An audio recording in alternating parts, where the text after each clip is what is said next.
בוקר טוב, יום שלישי היום, ערב חג החנוכה, ואנחנו כאן איתכם בתוכנית כרגיל עם המון דברים שאנחנו מציעים לכם ואתם מוזמנים מאוד להיות איתנו. אנחנו נפתח עם עורך הדין אייל פייפר, הוא מומחה התוכנית בתביעות מול המוסד לביטוח לאומי וחברות הביטוח, ואתם יכולים כבר להתקשר אם אתם רוצים לשאול שאלות. 6966225, אנחנו בתל אביב, 03-6966-225, אפשר גם בפקס 6944-368 6944-368. לאחר חדשות השעה 9, התוכנית על הורים ומתבגרים עם תמי טורובייץ ומיכל שמואלי. ב-10 רם תדמור יערך את הרופא הגינקולוג דוקטור אריה ישעיה, מומחה בית החולים בילינסון, על רפואת נשים. ב-11:05 כנס הבוגרים שלנו. אני אערך כאן היום את הדוקטור אילנה דריאל, מומחית לאלרגיה ורגישות למזון מן האוניברסיטה העברית. לאחר חדשות השעה 12, הרדיו פתוח עם ברוך אסקרוב, ולאחר חדשות 1, חיים בסרט, תוכנית הקולנוע של חיים קינן. ב-2, פרלמנט המאזינים שלנו שתנחה אותו היום אפרת שושני, ולאחר חדשות 3, בראש צעיר שעורכת צילה אילן, והיום על גיוס בנות דתיות לצהל.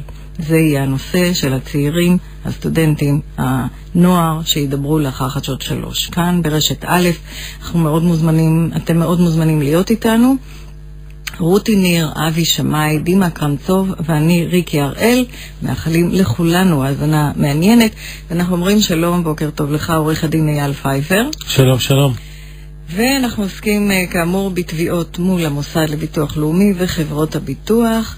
יש, לפני שנשמע מאזינים, מושג שנקרא שר"ם, שירותים מיוחדים. אחת ולתמיד, במה מדובר ומי זכאי לשירותים מיוחדים? האמת, קודם כל, יש איזשהו שינוי בחקיקה לטובת המבוטחים. סוף סוף משהו שעושים לטובת המבוטחים.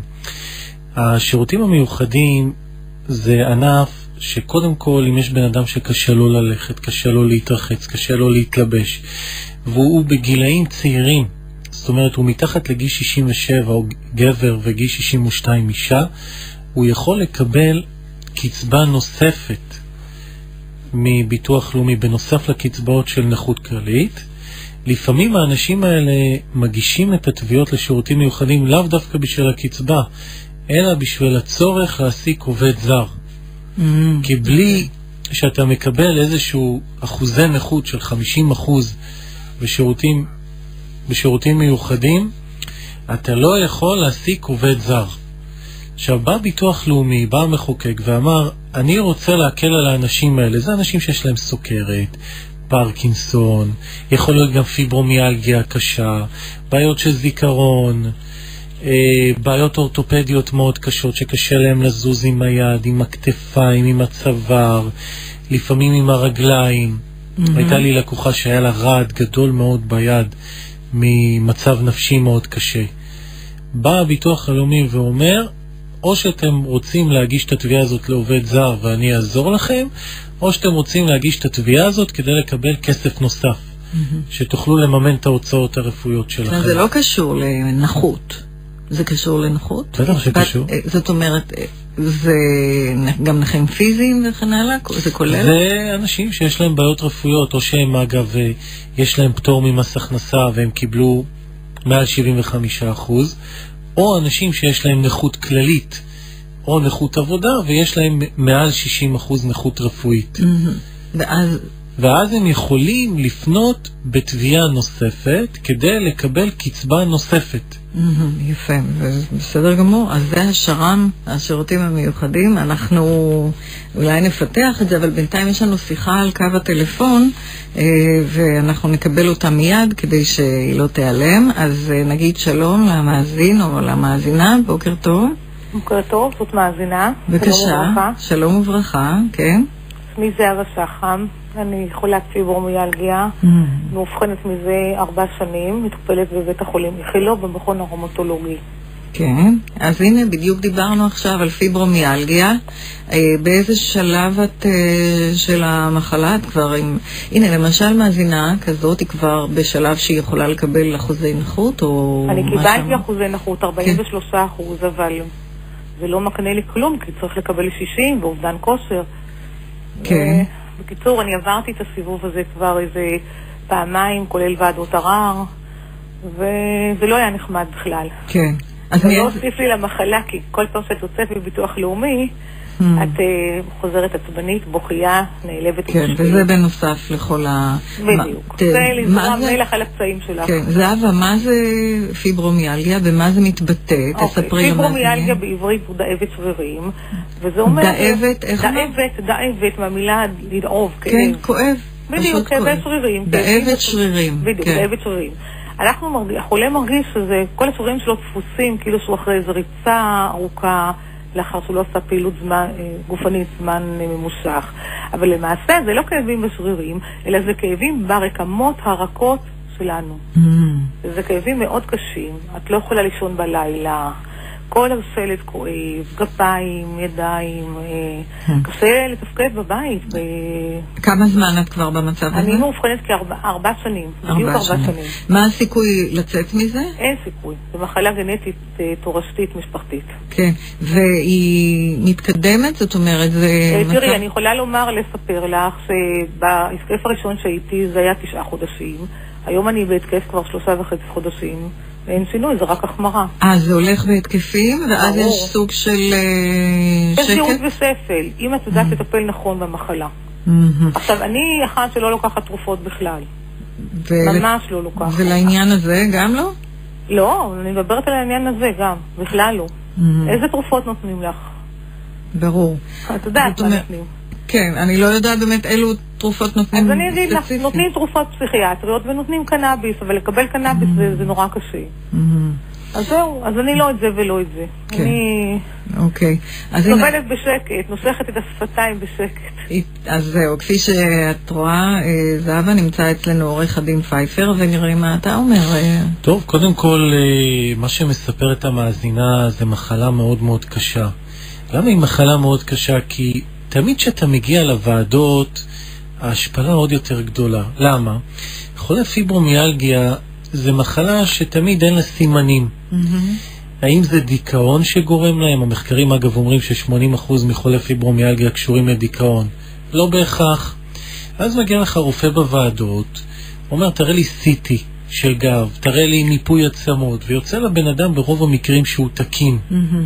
מה גם שעד לפני שבועיים לא היה בכלל סעיף נכות לפיברומיאלגיה, והיו משתמשים באיזשהו סעיף של בעיות אורתופדיות כדי לקשר את הפיברומיאלגיה. והנה לפני שבועיים בא בג"ץ ואמר את דברו, אמר למוסד לביטוח לאומי תכניסו סעיף חוק חדש, וקבע להם גם את הכללים. זאת אומרת היום חולי פיברומיאלגיה במדינת ישראל לראשונה מזה 60 שנה הם מקבלים הכרה. זאת אומרת, הסעיף החדש הוא מדבר מ-0% נכות עד 50% נכות.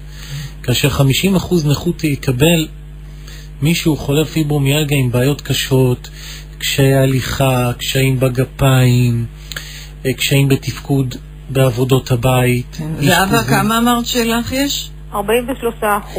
הוא מציין פה, סליחה שאני קוצת את עורך הדין, הוא מציין פה דברים מאוד נכונים. תראי, אני למשל, אתן לך דוגמה, לי אין תחושה לא בכפות ידיים, לא בכפות רגליים, יש לי כאבים עזים בכפות ידיים ורגליים, ואילו מישהו לוקח סכין וחותך אותי, כמו איזה ניתוח, את מבינה? קשה נורא לתפקד ככה. אז מה היא צריכה לעשות עוד כדי לקבל עוד, אני מבינה שהיא צריכה עוד 7% כדי לקבל לפחות 50%, ואז תהיה זכאית? נכון, עכשיו, בוא נסביר למאזינים, לגברת זהבה יש 43%, והיא עקרת בית. וכדי, במבחן עקרת הבית של נכות כללית, אתה צריך להגיע ל-50%. אבל רגע, פה... רק רגע, אם היא הייתה עובדת באיזה מקום עבודה, אז זה קשור? אם היא הייתה עובדת, אז דיברנו על מדרגות השכר, האם היא מרוויחה מעל 4,100 ברוטו, ויש לה מתחת ל-70% נכות. ואם היא עוברת את 4,100 ברוטו, אז היא לא תהיה זכאית לשכר. לא, אבל כאן השאלה אחרת. מה שהחוק בא לעשות, הוא בא להטיב עם הציבור. והוא בא, מי שיש לו פיברומיאלגיה, כמו שיש לזהבה, וקשה לה לתפקד, ויש לה הרבה גלים של פעם תקופות טובות ופעם תקופות פחות טובות, וגם קשה לה לתפקד בעבודות הבית, היום הסיכויים שלה לקבל קצבת נכות גדלים. למה? כי בסעיפי חוק החדשים שביטוח לאומי יחוקק, הוא יצטרך לדבר על הפגיעה התעסוקתית והתפקודית של הבן אדם. לא היה לנו את זה. ואחת כזאת כמו זהבה, יש לה סיכויים טובים מאוד לעבור בוועדות. עכשיו, מה שזהבה אמרה פה, זה דבר מאוד מאוד קשה, וקשה לי גם לדבר עליו. אני אסביר גם למה השפלות בוועדות. השפלות בוועדות יש לכולם, ולחולה פיברומיאלגיה מאוד. 43% כבר יש לה. זה 50. צריך 50, אבל רואים שהאישה לא בריאה, זאת אומרת... הבעיה שהם לא רואים, הם חושבים שאת עושה הצגות, שאת ארטיסטית, זאת הבעיה. וגם אין לך ממצאים, כמו שאמר עורך הדין אייל פייפר, אין לך ממצאים, את לא יכולה להביא סיטי... רק רגע, זהבה, על 43% את לא מקבלת כלום? כלום, שום דבר. עכשיו תראי, יותר מזה, נפגעה לי הפרנסה, אני לא יכולה לעבוד. אני במקצועי מפיקת אירועים, העבודות שלי הם המון בשטח להסתובב, אני לא יכולה לעשות כלום. כלום, את יודעת, גם ההכנסה ירדה, גם... עכשיו, עוד דבר שלא ציינו, יש במחלה הזאת הפרעות שינה חמורות מאוד, ואומר שהחולה יכול לישון 2-3 ביום, את לא יכולה לתפקד, את לא יכולה לתפקד, זה פוגע לך בזיכרון, יש לך, פתאום נוצרה לי בעיה של הפרעת קשב וריכוז, אני לא מרוכזת, אני לא ממוקדת, אני לא יודעת מה אני עושה, אני שוכחת דברים, היה לי תור לדיאטן, חיכיתי חודש ימים, שכחתי בכלל שאני צריכה ללכת, חשוב, כתוב, הכל מצלצל, הטלפון, ואני בעולם אחר. למה? כי אני לא ישנה, המוח שלי לא מתפקד. בסדר, יפה. זהבה, תודה שכאן דיברת. עכשיו רק נראה דברים לסיכום, מפני שיש עוד הרבה מאזינים. כן, כן. אני בשתי מילים, אני אסכם ואגיד, קודם כל, מקרה מאוד קשה מה שזהבה מתארת. תם עידן ההשפלות בביטוח לאומי לעניין של חולה פיברומיאלגיה. עכשיו רגע, זהבה יש לה 43%. זאת אומרת וזהבה אמרה גם מקודם שקשה לה לתפקד וקשה לה לעשות את עבודות הבית, ויש ימים שהיא לא זזה מהמיטה, ובמצב הזה זהבה תוכל גם עם החוק החדש להגיע למצב של קצבת שירותים מיוחדים שמתווספת על קצבת הנכות הכללית. יפה, אז תגדיר שוב את החוק החדש. החוק החדש בא לתת סעיף מיוחד לחולה פיברומיאלגיה. לא איזה משהו שצריך להתאים אותו, ולא איזה משהו שנותנים להם בקושי 10%, ועוד אתה יוצא מהוועדה, אומר לך הרופא הלקוחה שלך בריאה. היא לא בריאה, תשמעי את זהבה, קשה לה לישון, ויש לה הפרעות קשב. אבל זה חוק שכבר עובד? זה חוק שנכנס? יש הוראה של זאת אומרת, הוא מיושם בוועדות, הוא מיושם בוועדות מכוח פסיקה של בתי משפט, גם בבתי הדין מכירים אותו כבר, בבתי הדין האזוריים לעבודה, ועכשיו המוסד לביטוח לאומי העביר הנחיה לוועדות לתת את אחוזי הנכות בהתאם לפסיקה של בג"ץ, ועוד מעט יהיה לנו סעיף. יפה, ומלבד פיברומיאלגיה יש עוד מחלות שיש כלפיהן חוק מסוים חדש, מתחדש, איזשהן הטבות? או שרק דובר על זה?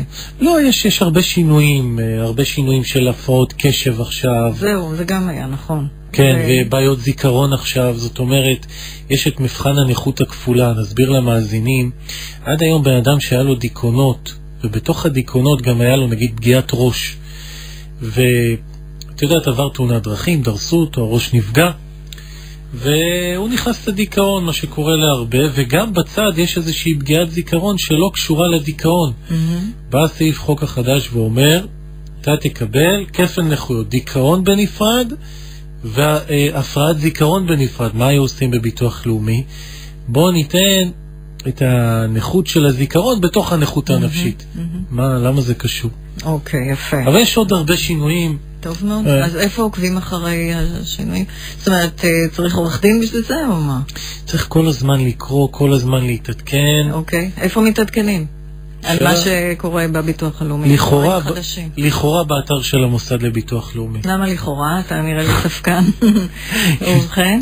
כי תחפשי את הפסק דין של עמותת אסף על פיברומיאלגיה, אני לא ראיתי אותו באתר של המוסד לביטוח לאומי.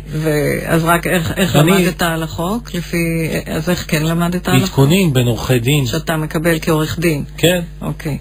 טוב, אנחנו עוד נדבר על זה, פשוט יש המון שיחות, אז אנחנו מודים שוב לזהבה, ואנחנו עם שיחה שממתינה. שלום, בבקשה, לא? בוקר טוב. בוקר טוב, בבקשה, סליחה שחיכית. קיבלתי נכות כללית 83% רפואי, ואני מעוניין לגשת לוועדה של מס הכנסה, לנסות לעלות את האחוז כדי לקבל פטור.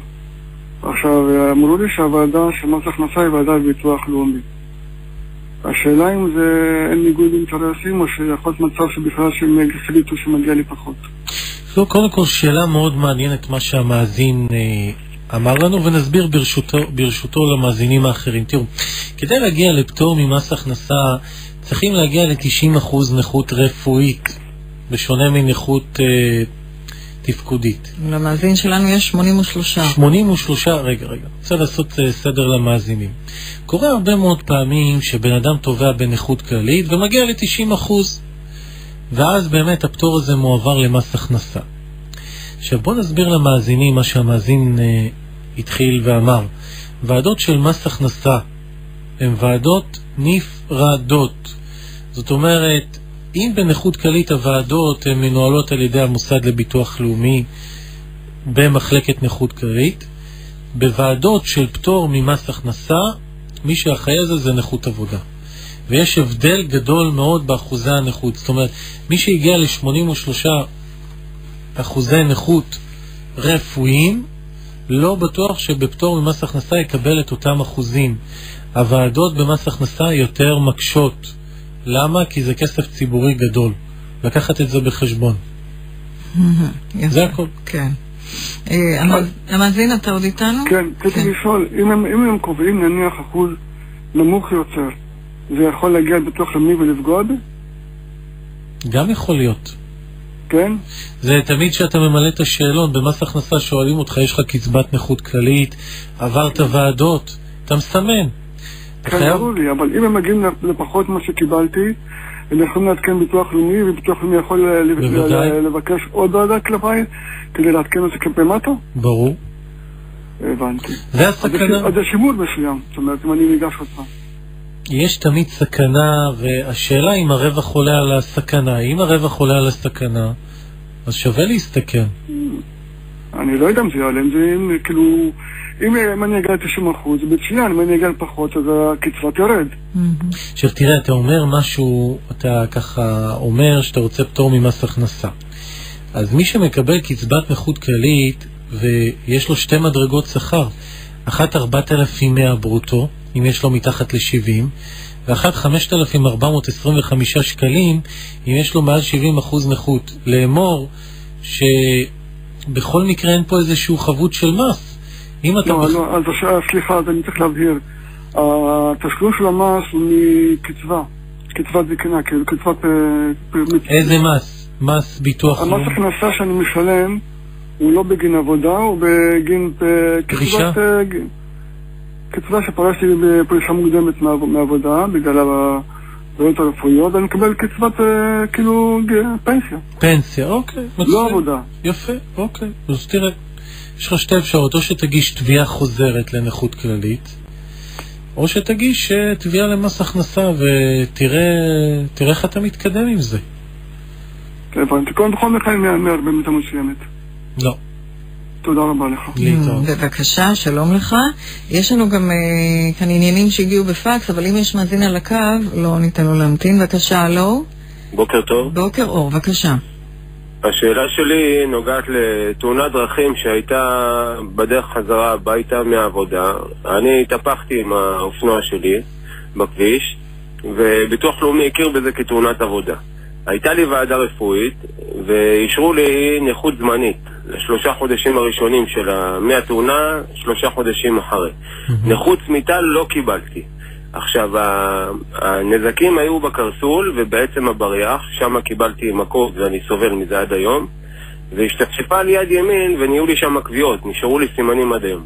השאלה שלי, אם במצב כזה מגיעה לי נכות צמיתה או לא מגיעה לי, ואיך יכול להיות שאם נשארו לי סימנים גם בידיים, לא מאשרים נכות צמיתה? מה אפשר לעשות במצב כזה? רגע, מה קרה בתאונה? אתה התהפכת והראש נפגע גם?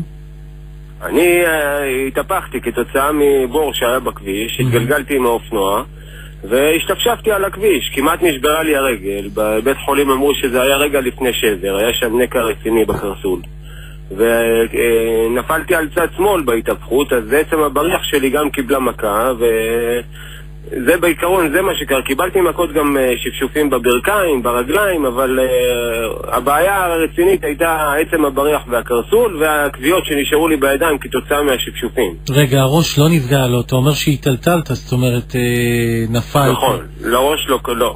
לא.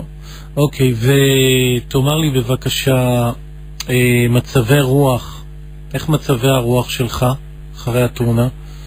האמת היא חודש וחצי הראשונים, חודשיים בוא נגיד, היו קשים מאוד. זה השפיע עליי כי אני כמעט לא יכולתי ללכת גם, הרגל הייתה מרוסקת לגמרי עוד.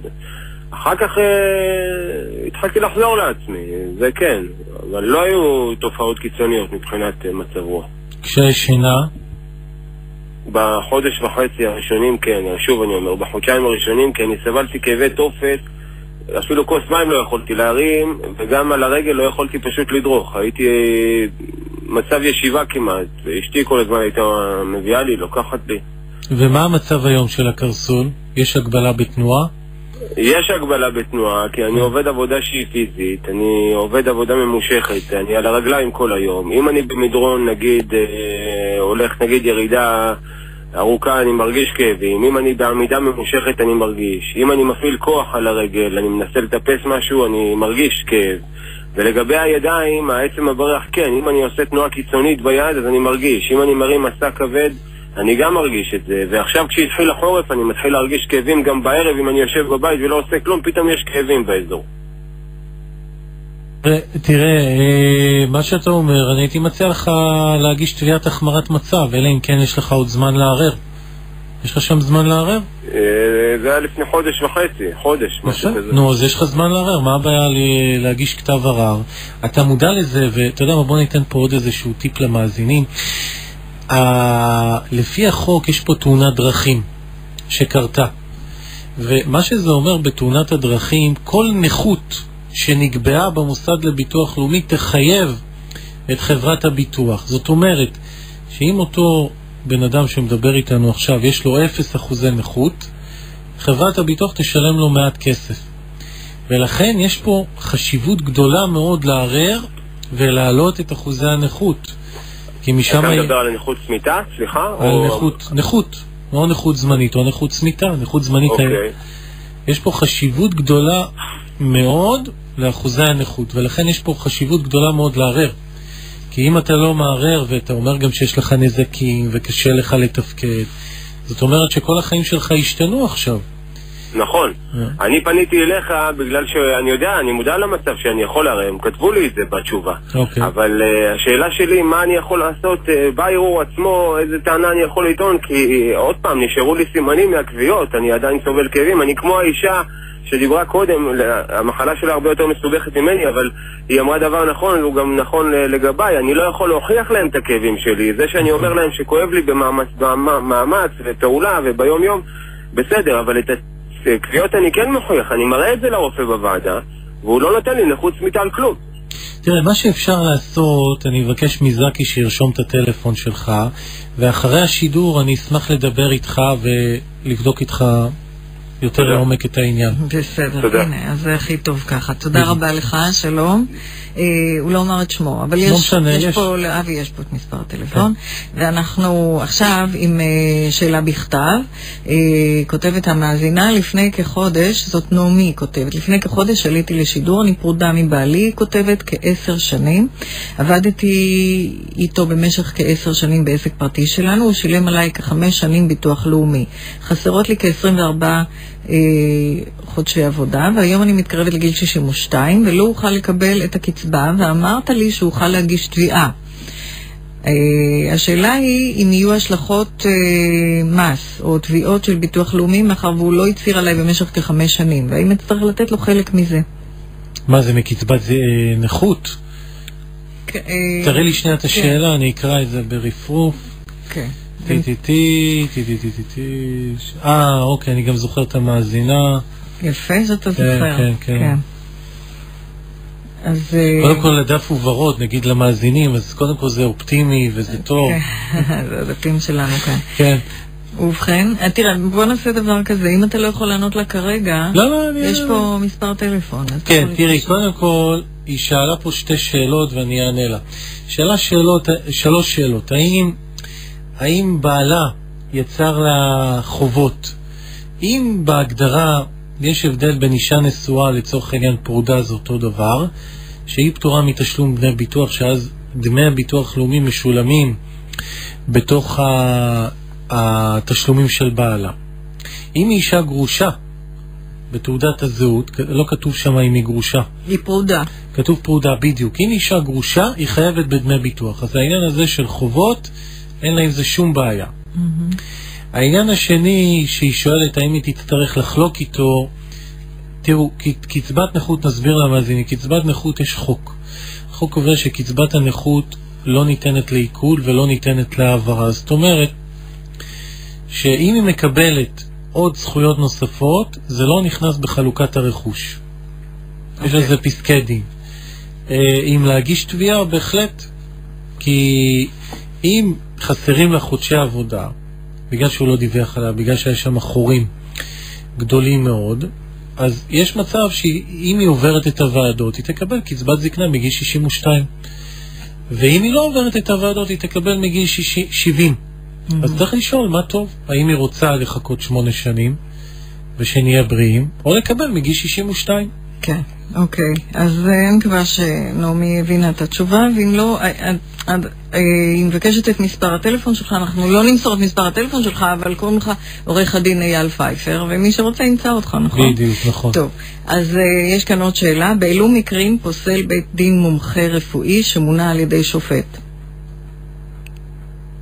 אוקיי, שאלה מאוד מאוד קשה. ברגע שמונה מומחה על ידי בית הדין, קשה מאוד לפסול אותו. אלא אם כן, יש פה סיבות של שחיתות, נגיעה אישית לאותו תובע או לצדדים. אני אסביר את עצמי. אחד התיקים של מחלות מקצוע שהתעסקנו, היה שם את אחד מהחברות הגדולות במשק, שאותו מומחה הוא פרילנסר של אותה חברה גדולה במשק, מבלי לפרט. אז ברור שיש פה עניין של נגיעה אישית. הוא עבד איתם והיה איתם בקשר עסקי, אז ברור שהוא מקבל מהם כסף, הוא לא ירצה לפעול נגדם. אם מוכיחים את זה, אז אפשר לפסול, ויש עוד הרבה דברים בפסקי דין. אני מתאר לעצמי שהבן אדם גם מיוצג על ידי עורכי דין, ואם לא לקח עורך דין, אז זה הזמן להתייעץ עם מישהו. בסדר, אנחנו עם שאלה על הקו, הלו? כן. שלום, בוקר טוב. שלום וברכה, בוקר אור. אני מבקש לשאול, אני שומע אתכם חלש, אני מקווה שאני תוכלו לשמוע אותי. אותך שומעים עם הפרעות? עכשיו, אוקיי, מה שאני מבקש לשאול, אני דיברתי בזמנו עם עורך דין פייפר לגבי הגשת תביעה. הגשתי תביעה ונדחתי. תתרחק קצת, לא שומעים אותו. לא שומעים אותך טוב. פשוט אל תדבר לתוך המכשיר כל כך. אוקיי, עכשיו שומעים אותי? יותר טוב, כן. הביטוח לאומי דחו אותי בגלל שכר גבוה יחסית. ובדחייה כתוב שאם תוך 12 חודשים ישתנה המצב, אז אפשר להגיש בחזרה. כעבור חצי שנה הפסקתי לעבוד בגלל גיל פרישה, והגשתי את התביעה מחדש, ובפעם השנייה דחו אותי בגלל שהגעתי לגיל פרישה. הנכות קיימת, היות ולפני 20 שנה כן הכירו בנכות לצמיתה, אבל היות והשכר עלה, אז ביטלו לי את ההכרה. השאלה שלי, שאני מנסה לבדוק איתם ואני לא מצליח לקבל תשובה, לקבל הכרה בנכות שהיא קיימת, אני בעל תעודת עיוור, ואני מבקש לא לקבל קצבה. האם זה אפשרי? יש לך כבר הכרה בנכות. אני רוצה שנייה להסביר למאזינים פה משהו מאוד מעניין שחזר על עצמו כמה פעמים בתוכנית. יש פה עניין של מבחני הסתכרות בקצבת נכות כללית. זאת אומרת שאם בן אדם מקבל עד 70% נכות, הוא יכול לעבוד עד 4,100 ברוטו, נכון להיום.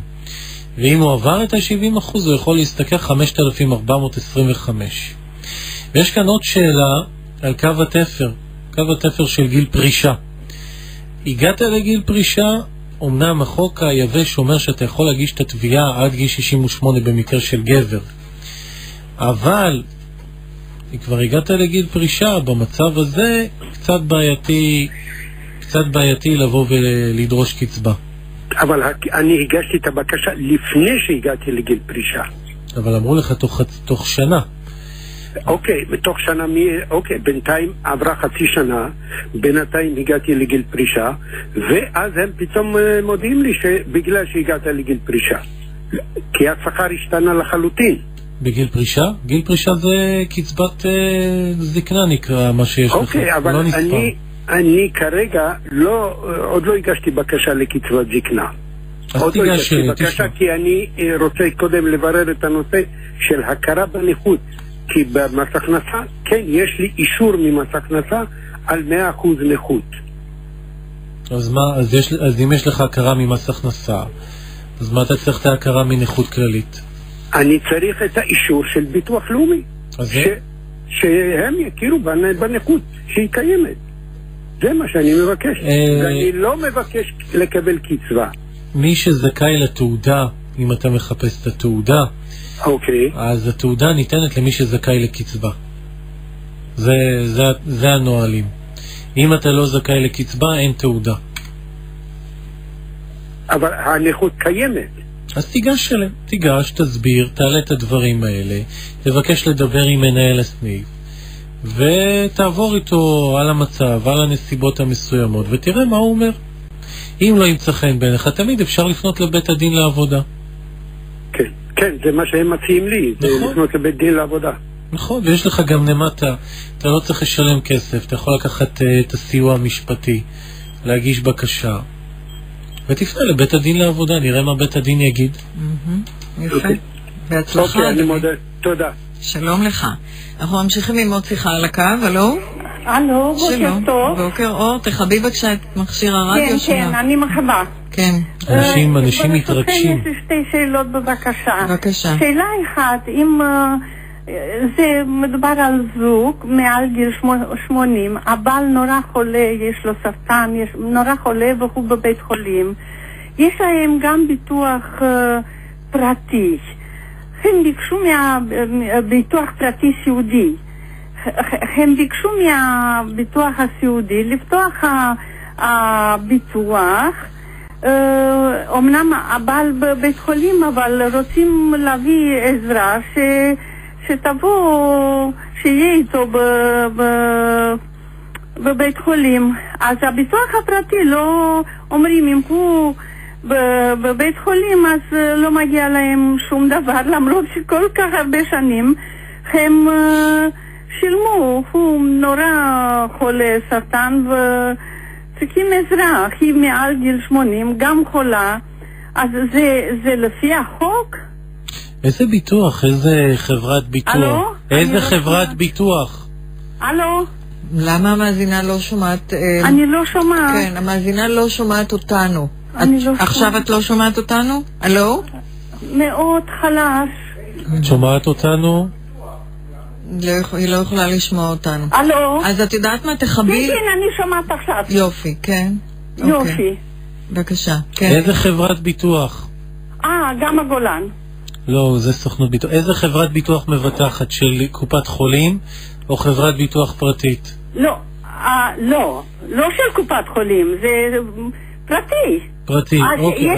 יש ביטוח סיעודי קופת חולים ויש ביטוח סיעודי פרטי. כן, אז בקופת חולים... הביטוח הפרטי לא רוצים לפתוח את זה. וקופת חולים שילמה כסף? שילמו, בטח. יופי, אתם רואים, קופות החולים הגונות, תראי, מה שתעשי, תפני לסוכן הביטוח, צריך לבדוק את הפוליסה, מה ההגדרות של הפוליסה אומרות. תקחי מסוכן הביטוח. אם סוכן הביטוח יעבור איתך ויגיד לך, תשמעי, חברת הביטוח טעתה, ועשתה לך בכוונה, כן. אז צריך לפנות עם זה לבית המשפט. ודבר שני, לקחת בחשבון שאותו קשיש בן 80 יאריך תוחלת חיים. הוא מאוד חולה סרטן. כן, כן, כן. וצריכים עזרה שמישהו יהיה... אוקיי, אז נתתי את התשובה, לפנות לסוכן הביטוח ולבדוק כן, איתו. הבנתי. ויש לי עוד שאלה ברשותך. כן. היא גם כן, כמו שאמרתי, מעל גיל 80, נורא חולה, כואבת לה רגל אחת שלא יכולה לשים ברצפה, ואין לה שום עזרה. ומהביטוח לאומי לא מגיע לה שום עזרה, כמה שעות לפחות, משהו. אז הנה, דיברנו על זה מקודם, ואני ארענן את הזיכרון של המאזינים כדי להסביר למאזינים האחרים. יש עניין של שירותים מיוחדים, שזה עזרה לזולת לגיל הצעיר, וזה נותן קצבה נוספת בגיל הצעיר. עברנו את גיל הפרישה, אנחנו עוברים למה שנקרא חוק הסיעוד. עכשיו, בשירותים מיוחדים, הבן אדם שתובע בנוסף לקצבת נכות שיש לו, או שזה מתווסף להכנסות שלו, אם זה פטור ממס הכנסה. לא, אין לה... רגע, שנייה, אל תעצרי אותי ברשותך. אני רוצה להסביר למאזינים ואז נתן לך תשובה. קטע לי את רצף המחשבה.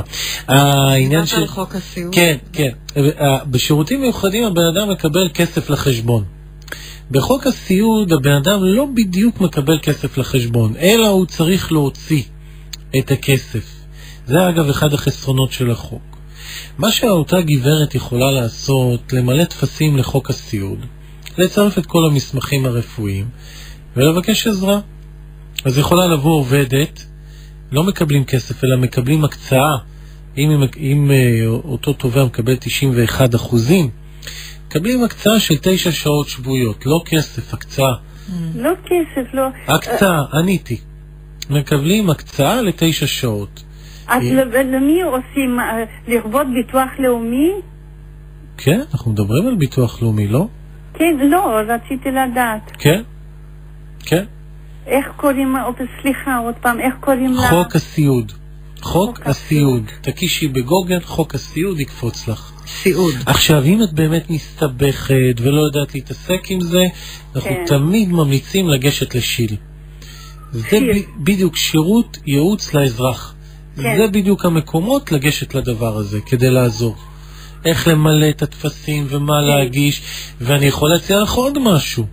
במוסד לביטוח לאומי יושבים פורשים, גמלאים של המוסד לביטוח לאומי, שהם עוזרים במילוי תפסים. ובמימוש הזכויות. הם נמצאים במקומות עצמם? כן, בסניפים. כן, אני ממש מודה לכם מכל הלב. בבקשה. תודה, הרבה בריאות. חג שמח. שלום לך. אנחנו ממשיכים, יש לנו גם שאלות בכתב בינתיים שהתווספו כאן, אבל אנחנו נשמע מאזין על הקו. קודם שלום, הלו? שלום, בוקר טוב. בבקשה. שתי שאלות עקרוניות, בבקשה. אחרי 19 שנות עבודה, כמה אני אמורה לקבל קצבת זקנה, כשאני שומעת שעקרת בית שלא עבדה בכלל מקבלת 1,531 שקל, ואני לבנק כל הזמן מפרישים לי 1,580. השאלה אם 19 שנות עבודה לא נותנים לי קצת יותר מאשר עקרת בית. מה שאני צריכה לציין שאני אלמנה, ואני מתארת לעצמי שגם מורידים לי ביטוח בריאות מהסכום. לכן אולי פה ההפרש. כן, מה שאני מציע במקרים האלה, יש טבלאות בסניפים של המוסד לביטוח לאומי. ניגשים עם כל הנתונים וכל המידע שיש, מבקשים מהפקיד שיכניס אותך למחשבון ויחשב לך את קצבת הזקנה שאת מקבלת, כי זה ממש, אגב, שומעים פה כפול. לא, תמשיך. כן, זה להיכנס לסניף של ביטוח לאומי ולבדוק את החישוב. זאת אומרת, איך אבל באמת מדברים עם מישהו מביטוח לאומי? קובעים תור? לא, נכנסים לסניף, אם הם עסוקים ועמוסים, מה שלא קורה הרבה פעמים, אז מבקשים לקבוע פגישה. אוקיי, יפה. כבר פניתי פעמיים טלפונית וטלפונית. לא, טלפונית לא. והם לא חוזרים אליי. לא אמרתי טלפונית, אמרתי לגשת. עכשיו שאלה שנייה בבקשה. זה אגב, נגיד למאזינים, הערה ככה למנכ"ל הביטוח הלאומי, זה משהו באמת קשה שעלה בדיון בכנסת לאחרונה, השירות לאזרח. פעם היו עונים לטלפונים, חוזרים. היום נוצר מצב שאנשים חייבים לגשת לסניף כדי לברר את הזכויות או לשאול שאלות. יש מצוקה גדולה מאוד של כוח אדם, ובאמת לקבל את זה ולדעת שאם אתם משאירים הודעות לביטוח לאומי, ברוב המקרים הוא לא חוזר. הבנתי. עכשיו שאלה שנה ברשותכם, בבקשה. כן, בבקשה. לפי חוק הסיעוד, מי שסובלת מ-MDS, זה כשל במערכת החיסון, במיקרון, ועושה פרוזש קשה. השאלה אם 3 הנקודות האלה לא מזכות אותה באיזושהי עזרה לפי חוק הסיעוד. עוד פעם נסביר למאזינים מה שאמרנו מקודם, ככה שתהיה תמונה ברורה, שלא יהיה בלבול. העניין של שירותים מיוחדים, דיברנו על זה שהם מקבלים כסף ישיר לפני גיל פרישה. הגברת מדברת על חוק הסיעוד והוא אחרי גיל פרישה. המבחנים של חוק הסיעוד אחרים הם מבחנים הרבה יותר מקלים מחוק השירותים המיוחדים, כי תמיד במבחנים האלה אנחנו נרצה להעביר את הקשיש. עכשיו, השאלה שלך אם הוא זכאי או לא זכאי היא שאלה תפקודית. איך אותו בן אדם מתקלח, איך הוא מתלבש, איך הוא יורד מהמיטה, האם הזיכרון שלו טוב, איך הוא מתפקד בקשר עם אנשים. יש שם רשימה של 25 תתי סעיפים, שכמה שתקבלי יותר נקודות, אז הסיכוי שלך לקבל קצבה גדול יותר. יכול להיות בן אדם שיש לו סכרת וקורן והוא מתפקד מצוין. אוקיי, מאזינה? כן. אוקיי, אני מבינה שצריכים לעבור את 7 מדורי הגיהינום כדי לקבל. לא, ממש לא, יש חוקים. כשאתה אומר לי שיש כך וכך קריטריונים בשביל בכל זאת ליהנות מחוק הסיעוד אחרי כל כך הרבה שנות עבודה, וכל הזמן מדברים על ההשפלה שעוברים אנשים, אני בת 78 עוד מעט, אז לפעמים מבטרים, אתה יודע, לא צריך, לא טובות, ואיכשהו מסתדרים לבד. אם זאת השיטה להחליש את האדם שהוא ירים ידיים, אז אולי זה כן עובד. תראי, הייתי בכנס בספטמבר שנה שעברה, והיה שם קטע מעיתונות מאוד מאוד קשה של 2 ניצולי שואה, היא בת 88 והוא בן 89, והם כל הזמן אומרים, מה יקרה אם נתבע את המדינה? מה יקרה אם נזדקק לכסף? מה יקרה אם הביטוח הסיעודי לא ישלם לי? ממה נתקיים? אני אומר, אם מגיע לך תתבע, בשביל זה אתה משלם כל הזמן. לעניין של ההשפלות, לצערי זה מציאות מאוד מאוד קשה ואני מזדהה איתך. כואב לי לדבר על זה. חבל שצריכים להתיש את האנשים כדי שיוותרו על הזכויות שלהם. אוקיי, תודה רבה. תודה, חג שמח. תודה רבה לך, תודה. אם יש עוד שיחה נשמע, לא? שלום? סליחה, אז לא, אנחנו עכשיו נעשה הפסקונת רגע, כי יש לנו כאן הרבה פקסים. כותב מאזין, כך, התגלה אצלו גידול סרטני בריאה. שיהיה בריא, שיתבדל לחיים ארוכים. בניתוח הוסר הגידול עם חלק מהריאה. המאזין לא עבר טיפולים כימותרפיים או הקרנות. מה זכאותו לפטור ממס על הכנסותיו כעצמאי, כאשר הניתוח היה החודש בדצמבר 2014? תראה, שאלה מאוד כללית. למה היא שאלה מאוד כללית? כי צריך לדעת מה מידת הפגיעה בריאות, מה מידת הנשימה, האם יש בעיות רפואיות אחרות. אני ממליץ לו, אם הוא רוצה, שינסה להגיש את התביעה, ויראה אם התביעה שלו עוברת. קשה לי לענות. זה בנושא של פטור ממס, והוא שואל מה זכאותו בביטוח הלאומי. מה ההטבות לחולי סרטן בעיקרון? חולי סרטן, יש עזרה של שירותים מיוחדים. הנה עוד פעם אנחנו חוזרים. בהנחה והוא לא בגיל פרישה, אז הוא יכול לקבל קצבה של עזרה, מישהו שיעזור לו להתקלח, להתלבש, להתרחץ. יכול לקבל קצבת נכות כללית, אבל זה מותנה אם אין לו הכנסות אחרות. מה שדיברנו בתוכנית, מתחת ל-70%, 4,100 שקל, או מעל ל-70%, 5,400 ומשהו שקל. זה אחד. ופטור ממס הכנסה זה משהו אחר. עכשיו, אם הוא מדבר על מס הכנסה, אז יש הכנסות. זה לא כל כך מסתדר. עכשיו רגע, יש פה עוד שאלה חשובה, וכן אני אענה עליה. העניין של שירותים מיוחדים ופטור ממס הכנסה. אם הוא מגיע לוועדות הרפואיות ומקבל מעל 75% נכות רפואית, הוא יכול לפנות למוסד לביטוח לאומי ולהגיש תביעה לשירותים מיוחדים. ואז הוא יכול לקבל קצבה נוספת על הפטור ממס הכנסה. זה ככה באשר לשאלה הזו. אבל מה בנוגע לזה שאת הניתוח הוא עבר עכשיו, אבל... יש שיקום. בדיוק, מה קורה אחר כך? כמה זמן יש לו... הרי הוא עכשיו במצב לאחר הניתוח וכן הלאה, אבל המגמה היא שהוא ירגיש יותר טוב. אז צריך לראות מה הניתוח עשה, איזה נזקים, מה כתוב במסמכים הרפואיים.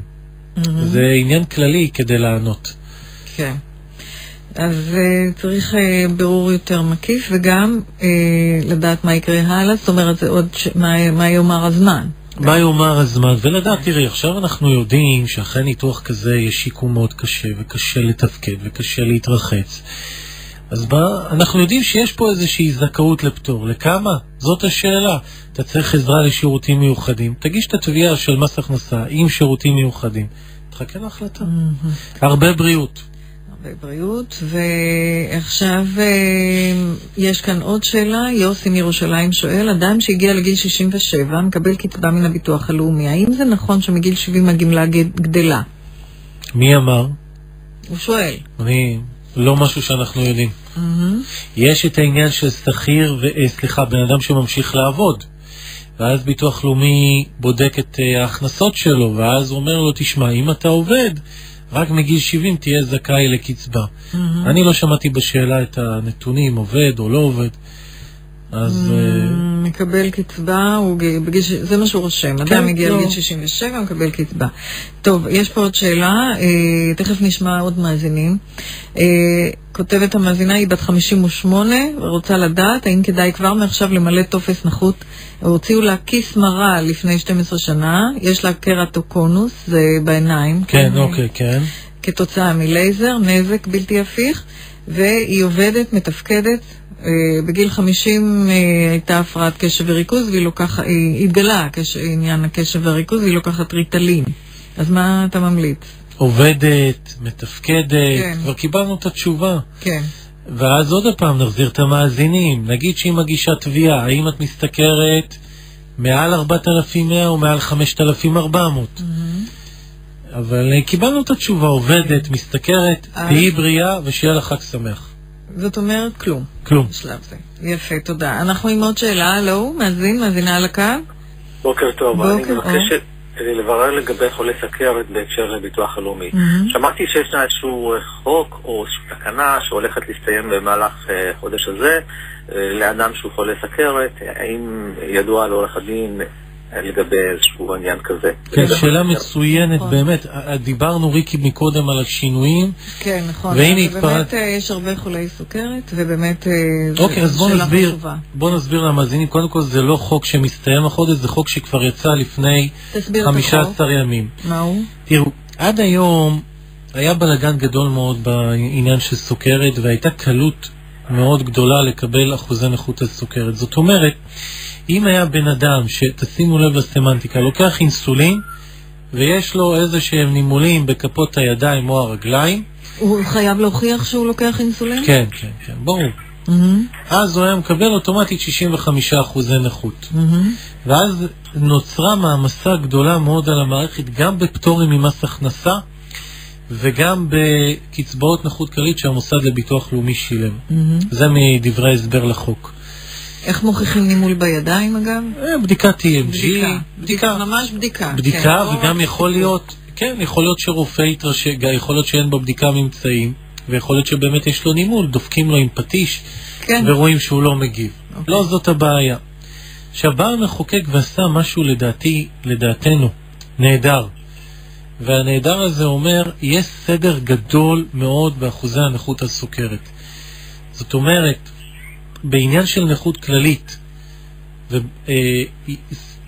בן אדם שיש לו סוכרת עם סיבוכים קלים, יש הבדל בינו לבן אדם שיש לו עם סיבוכים קשים. זאת אומרת, אם בן אדם היום לוקח רק אינסולין, ויש לו, לוקח 20 מיליגרם אינסולין, ובן אדם שלוקח 50 מיליגרם אינסולין, עם בריחת צוע, ועם בריחת שתן, ועם נימולים בכפות הידיים, יהיה הבדל משמעותי גם בעניין התייחסות הוועדות הרפואיות באי כושר, בנכות כללית, לבין בן אדם שהסוכרת שלו קלה.